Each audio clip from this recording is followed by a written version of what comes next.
Welcome back to another review and feedback. This game is an interesting one. I won't go into many details about it. I found it on Reddit.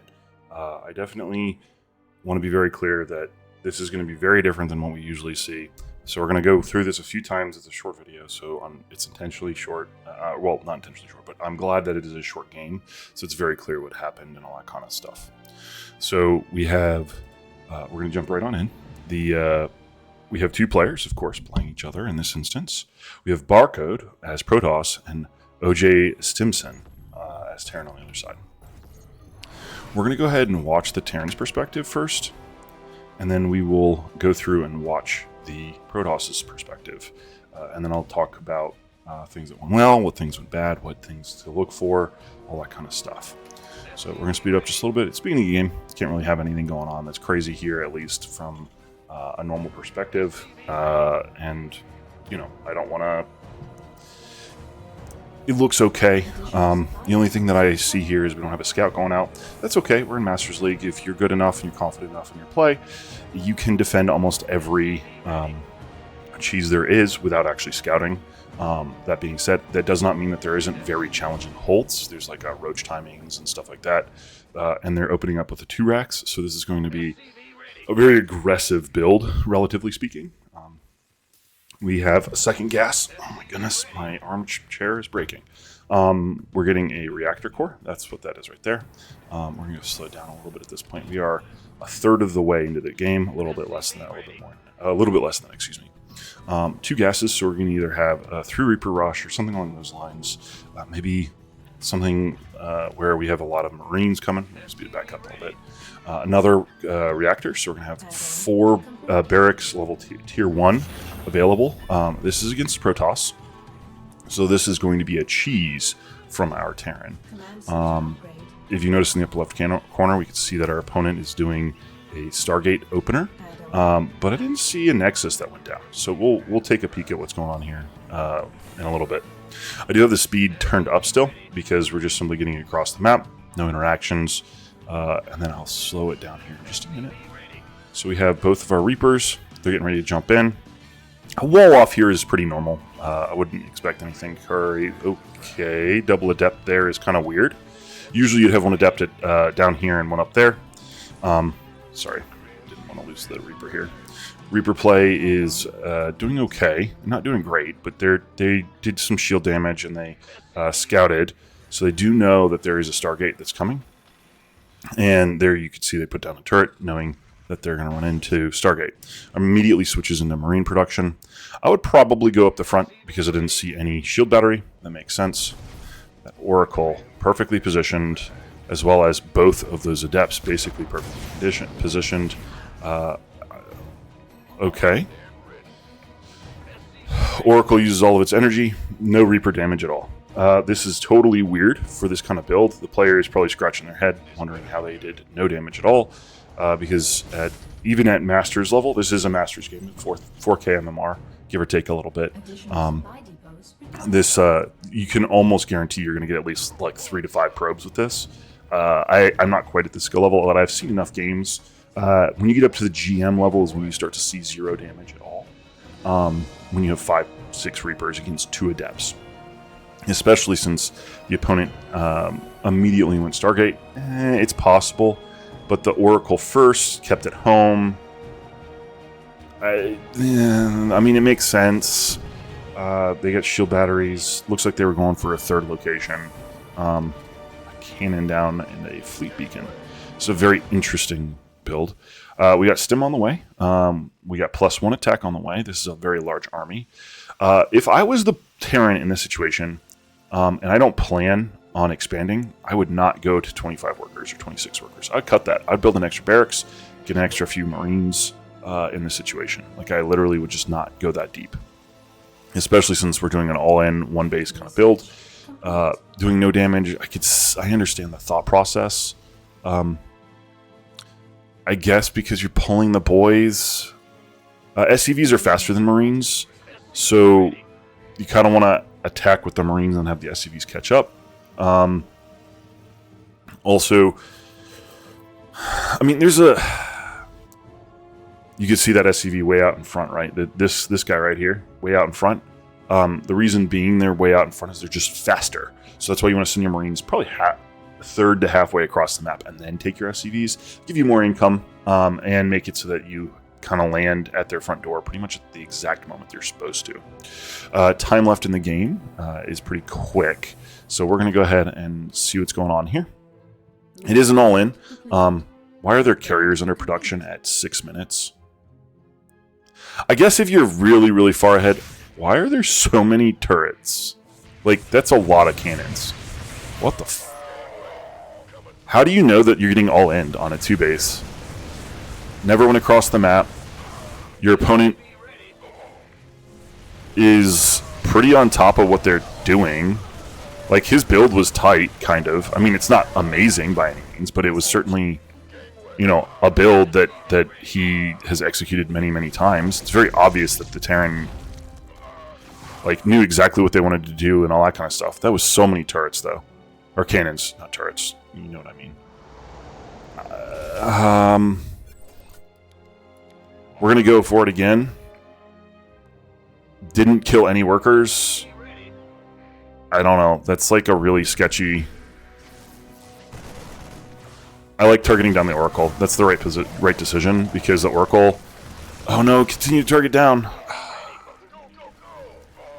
Yeah, this attack's over. Alright, so, to recap what happened, basically, the Terran player did a one base all-in with starting with a Reaper opener, and then a follow-up of a Marine Ball with SCVs going in. Things that I noticed: excess production of SCVs. You could have built an extra barracks, built in extra supply depots, making it so you didn't get capped, and hit a little bit harder with a little bit more stuff.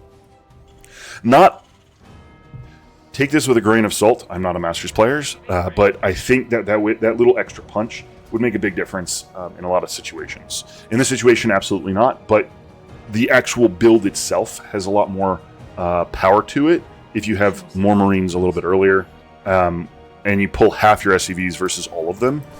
I know they're there to tank, but imagine hitting, 40 seconds earlier with the same number of Marines or 2 less Marines and a few less SCVs. That shield, the wall of cannons isn't going to be there.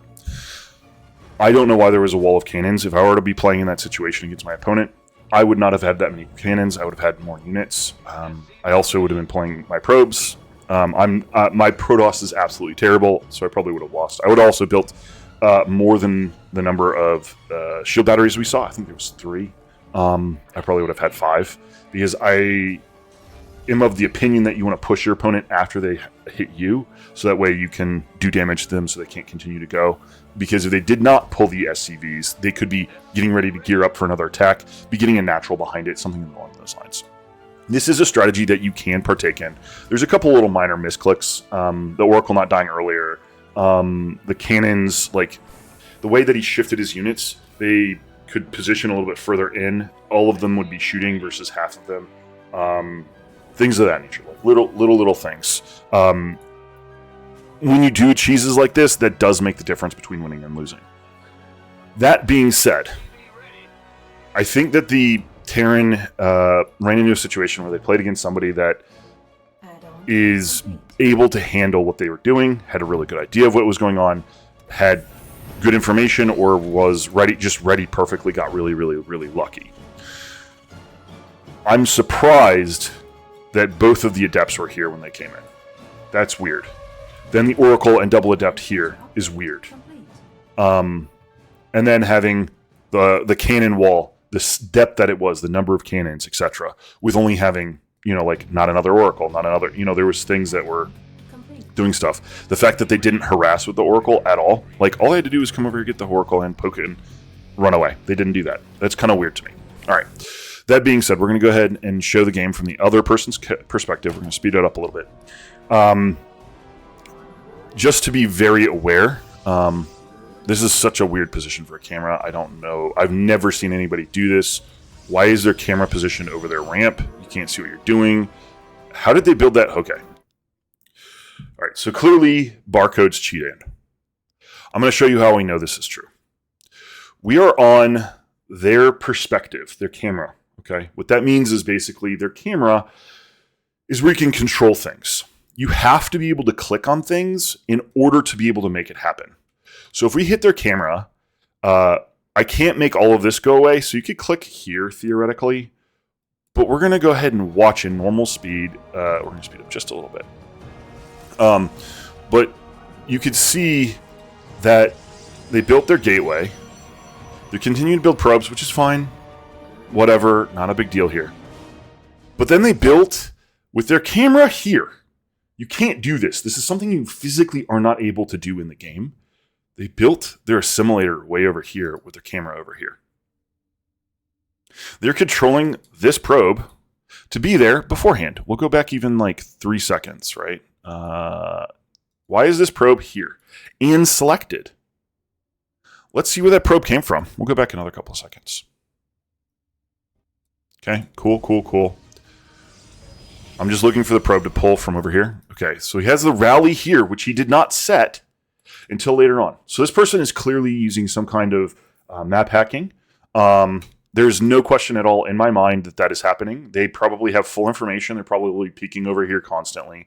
What they've done is they've screen locked their camera over this location. They're basically saying, I don't want my camera information to be fed into the replay in any way, shape, or form. We're locking it right here. This is part of the the hack, right? You could say it's saying, hey, my camera is always in this location. And that's what they've done. So we know that they're cheating. So we're going to go ahead and speed up a little bit. There's no question in my mind that they're cheating. It's very, very, very, very obvious.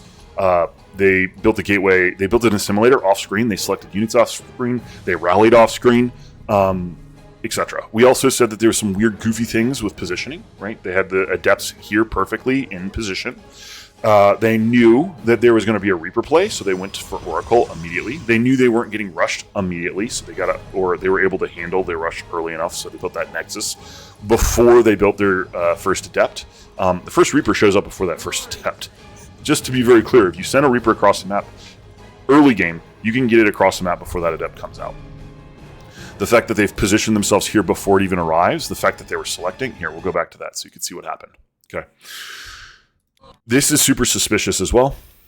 So we have our adepts. We're going to go ahead and go to our camera position. It's in the same thing, right? They select their adepts off screen. They move them off screen. Okay. So let's go ahead and see what they would be seeing if they weren't using a map pack.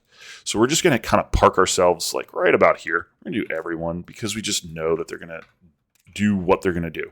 Watch the adept movement relative to the Reaper movement. So still off screen, selects and moves them just when they're still off screen. Maru's not that fast. Cyril's not that fast. Max Pax is not that fast.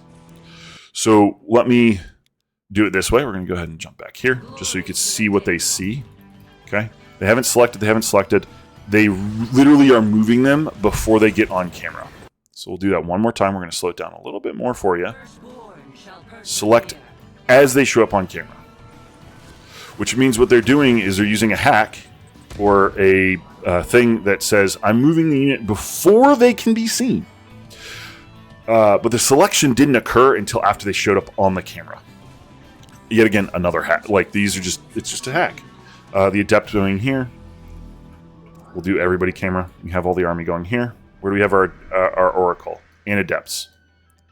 Positioned in the middle. This is kind of normal. Right? This is normal. You expect to be right here because they could jump in here or they can come in here. He goes this way initially. The army goes that way initially. This is a cheat. This person is cheating.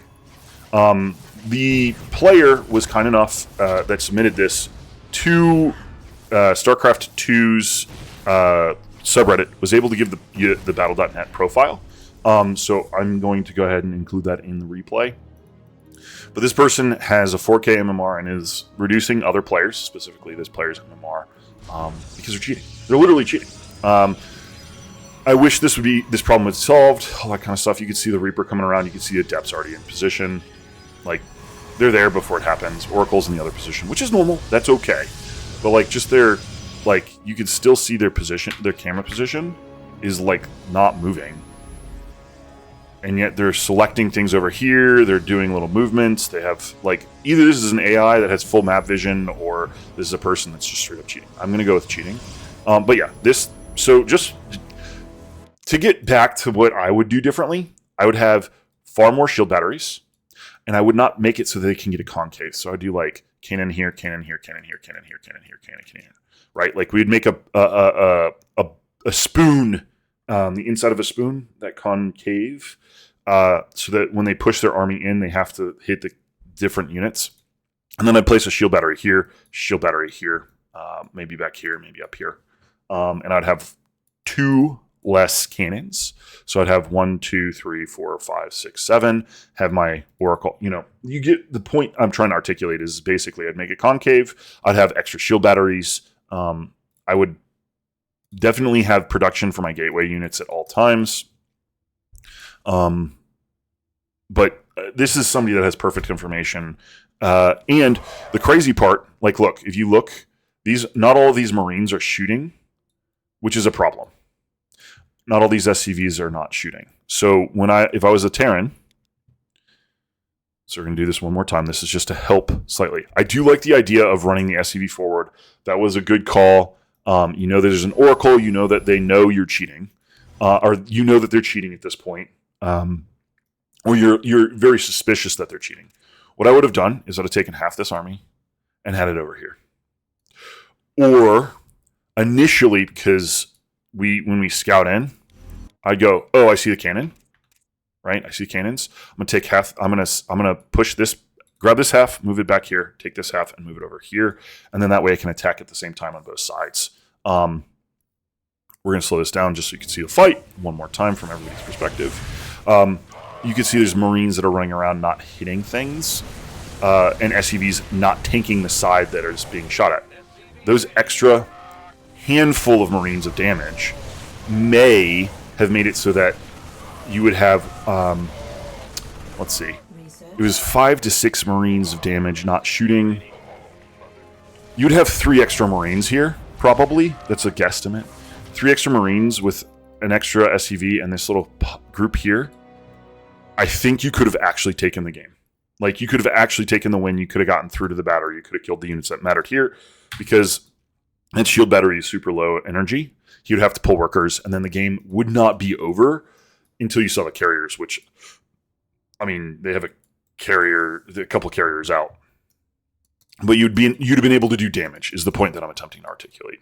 And the game would have been closer. The fact that he was so confident to build another base tells me that they're cheating for sure. That's an unfortunate game. I will obviously link the recording and all that kind of stuff and the BNet stuff. But good game, wonderful attempt. That was excellently executed. Obviously, slight minor tweaks. Everybody at every level of skill always has some place to improve. But I could see you easily getting into high Masters, low GM with that build, assuming you don't run into people that have perfect information every time. And of course, being a little tighter in your aggression, and then making slightly better decisions around how you engage. Remember, if you're cheesing, every unit has to be shooting. Every unit has to be positioned. It doesn't have to be positioned properly, but it has to be close. You need to make it so that you engage in a way that you have the advantage, period. That being said, I think that you did a wonderful job. Most players have obviously fallen to that. You're in Masters at 4K MMR. But I think you could go a lot further when you get up to those higher echelons of players if you make those slight tweaks. GG's, and thanks for watching. Hope you'll have a good rest of the day.